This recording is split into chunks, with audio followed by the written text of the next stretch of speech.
I was straight-lined. I mean, totally straight-lined, out of my body, dead for an hour and a half.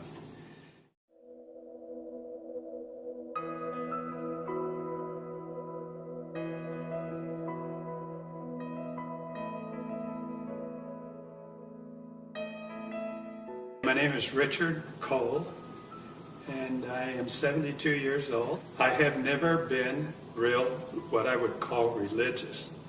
I've always believed that there was a God, and I believed that there was Jesus, but I've had doubts. I've been a doubter before, but I'm no longer that. And this happened to me in 2005, so that was 6 years ago. And so how it came about was that I was on my way to Monterey. I go up there every year for the historic car races. While I stopped at the stoplight, I had a pain that started in my jaw, right in the mandibular area, went down my jawbone, down my carotid artery, and into my chest. I said, whoa, this is strange.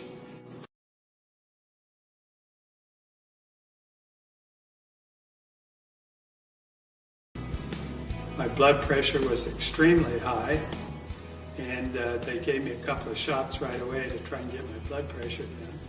And then I went right into the x-ray room, and they gave me some x-rays, and came back in a little while, and Steve, the doctor, a friend of mine, says, you have a serious problem. And I said, oh, really? And he says, yes. He says, you have an aneurysm, but what's worse, it's split, and I think you're bleeding internally. 5 o'clock the next morning, I was in the the ready room rather, at Cottage Hospital. Anesthesiologist came in and says, well, I'm going to, give you a shot right now, and then you're going to go off to sleep. I said, okay. And then they got an electric saw out and started cutting my breastbone open. And then I saw them go down and start to take my heart out, and then everything went black. But I was still conscious, but I couldn't see anything. And it was like a heavy black fog, and I'm just standing there looking around. I couldn't figure out what to do next or what was going to happen next. Right then, 2 beams of light came over my right shoulder, so I started to turn around and look over my shoulder to see where it was coming from. And then I heard a voice. And the voice was very authoritative, not loud, but he says, don't turn around. And I'm thinking, well, why not? And he says, don't turn around, because if you see my face, you'll have to stay here. And he says, now, that'll be okay if you stay here, but I have a job for you, and if you disobey me, I won't be happy. And he says, you don't want to see me unhappy. So I said, yeah, well, okay, I better pay attention and do what he says. And then I said, I know who you are. He said, oh, you do? And I said, yeah. And I said, I've got a little problem. I've got a little pet peeve. I've got a little bone to pick with you. He says, well, what is it? He wasn't mad or anything, just a normal speaking voice. And I said, well, I know that a new generation is born every 10 years.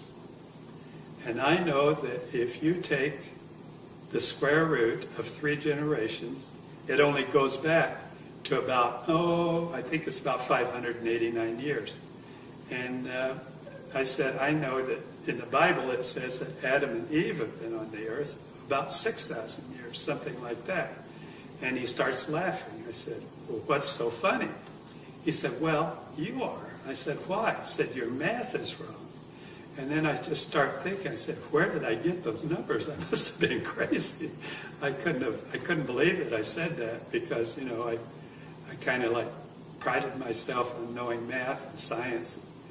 And all during this conversation, I had a feeling of where he was, that he was walking back and forth behind me, that he was sitting in a white throne, just a plain chair, didn't have jewels or anything on it, but just a plain white chair, and I could just feel that, and I don't know why.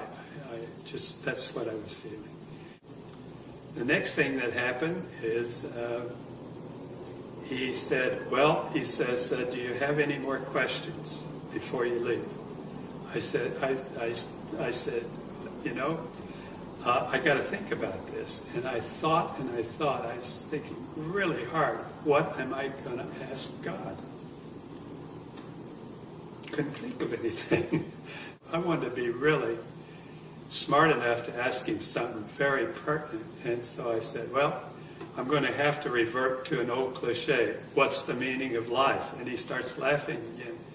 I said, what's so funny now? And he says, well, I don't know why, but a lot of people ask me that question. And it's really real simple. But I tell you what, when you come back, we'll sit down. You can ask me all the questions that you ever will have. I'll answer them for you. So I said, okay. He says, okay, it's time for you to go back. And I turned around. I'm sorry, but he put his arms around me. He put his arms around me. And it was a feeling that I can't explain. It was unconditional love, but it was words. I can't tell you the words. And I'm sorry, but I always act like this because I can feel it again. So,